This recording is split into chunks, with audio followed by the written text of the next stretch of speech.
So I want to talk about when you're a seller, but let's just say you found a home.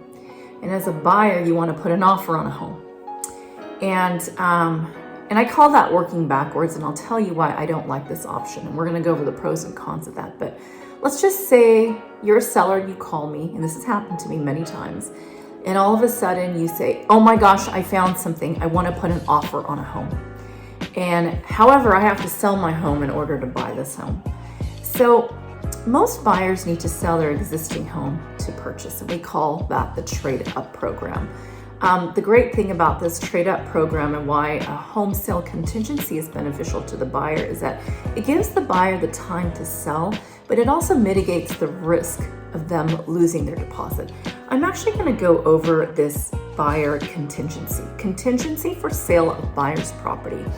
There's a couple boxes on this addendum, and you as the buyer have to disclose to the seller, hey, Mr. Seller, I'm going to enter into a contract and I'm going to close escrow, and then I'm able to buy your home. And I'm going to tell you that I've got 17 days to do it, or I could do it in 10 days, or I need 30 days to do it. But I need to do this and enter into a contract for the sale of my property in order to buy yours, Mr. Seller.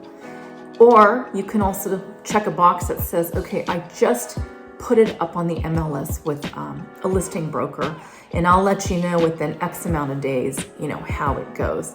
But typically 17 days is the timeline that you have. So now, what are some of the pros about using this addendum? It's called the buyer contingency addendum. Contingency for sale of buyer's property addendum. So some of the pros for the homeowners, they avoid paying 2 homes and 2 mortgages.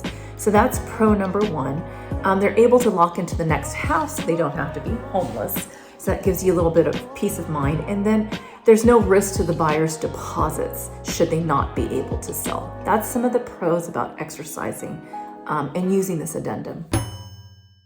Okay, so some of the cons with exercising the option of putting in an offer contingent upon the sale of your current property.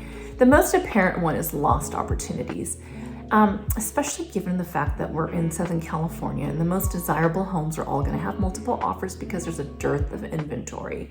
If you're a seller and you've got 3 offers in front of you and one of them has a contingency and the other two don't, chances are I'm going to strike the one that has a contingency and take the other 2.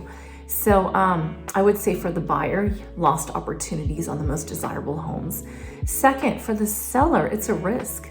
If I'm a seller and I take your offer and you have a contingency, chances are I don't have any power or say over your listing agent or the staging company that you choose or the price you're going to put it on the market for.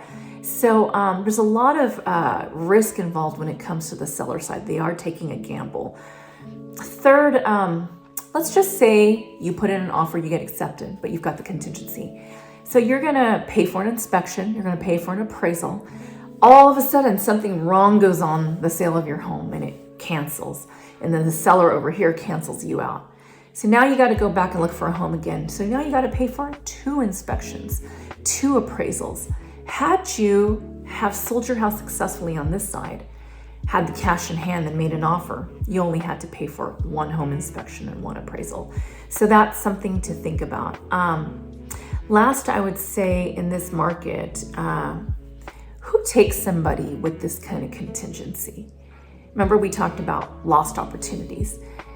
This past year, we took 2 buyers that gave us this contingency. It was only because we couldn't sell that home within, I want to say, a 45-day period because it was priced high. The seller wanted a high price. He was having a tough time getting it. But all of a sudden, we had an offer on the home, but this gentleman had to sell his current home. So because we already had a buyer for his current home, we had control over the deal, disclosed it to all parties who all shook hands on it. So when it's kind of amongst the family, and it's the team's listing, and it's a home that's having a hard time selling, a seller will take you. Maybe your home as a seller is overpriced and you need heavy renovations, but you're not willing to decrease the price. But some buyer comes by and says they want it. you notice that that buyer ended up paying a premium. They're still gonna overpay. So you can't have the best of both worlds on both sides. Like I said, you should sell this home first before you buy this one. You can't have the cake and eat it too. See, there's gotta be a take and give on either side. But maybe for a home that can't sell, you know, a seller would take this contingency if he got an offer that he can't refuse.